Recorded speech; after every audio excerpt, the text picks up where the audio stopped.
This presentation explores the sacrifice of oneness.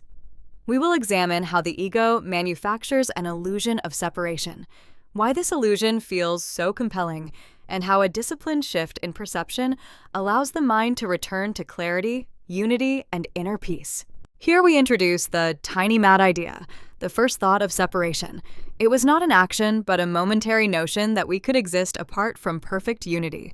From this single mistaken thought, the mind imagined a universe of time, space, and isolated selves, the birth of the ego. The mind hosts two incompatible thought systems. The ego rests on separation, using projection, analysis, guilt, and fear to pursue autonomy. The Holy Spirit rests on oneness, using extension, acceptance, love, and peace to foster union. We cannot serve both. Every decision aligns with one or the other. This diagram shows the ego's closed loop. First, the mind believes it has separated from God. That belief generates intolerable guilt. To escape it, the ego projects guilt outward as attack. Attack then seems to prove the original sin, demanding further sacrifice. The cycle repeats, keeping peace out of reach. The ego's favorite defense is the special relationship. Instead of true union, it promotes transactional exchanges of fragmented selves. Love becomes a mask for hidden hostility, a trade of idealized images, and a subtle anchor of guilt, each partner feeling they have sacrificed and that the other now owes them. We can diagnose any relationship by its intent. In a special relationship, the goal is personal gain. The body is a barrier, time justifies guilt, and love seems to require sacrifice. In a holy relationship, the goal is shared healing. The body is only a tool, time is a continuous present, and sacrifice is obsolete. The ego treats the body as a tiny fence around a limitless mind. It uses the body to prove we are separate and vulnerable, to justify feelings of deprivation, and to restrict communication to physical channels. This narrow focus hides our natural capacity for unlimited connection and shared awareness. The holy instant suspends the ego's timeline. Instead of using the past to guarantee future fear, we step into a continuous present where guilt is not carried forward. In this instant, communication is restored, relationships are seen without old grievances, and the mind briefly remembers its innocence.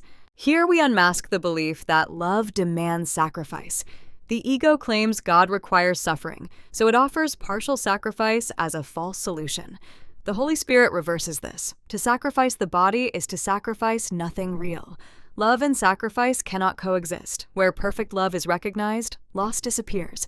True atonement does not pay for sin with blood. Instead, it exposes the illusion of sin and guilt to the light of truth. First we see the shadow, then we bring it to the light, and finally it vanishes. What disappears was never real. The light simply reveals that only innocence has ever been true. The mind operates by either projection or extension. The ego projects to expel guilt, attacking or excluding what it cannot accept. The Holy Spirit extends by recognizing the same holiness in every mind. Under extension, giving and receiving are identical, and each act of sharing strengthens inner peace. A holy relationship becomes a bridge to completion. When two people join for healing rather than extraction, the ego loses its grip. Their shared purpose reveals that differences are superficial.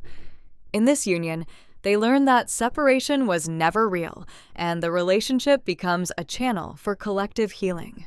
The circle of atonement ends the belief in sacrifice. Instead of attacking the ego, we bring every fragment, special relationships, guilt, and body identification into the light of oneness. As the mind accepts its guiltlessness, the illusion of separation collapses, and only the shared self remains. We conclude with the unshakable foundation. Heaven is an awareness of perfect oneness, not a distant place. The journey to God covers no actual distance. It is a change of mind. By learning that nothing is outside us, we rediscover the kingdom of heaven as an ever-present state within.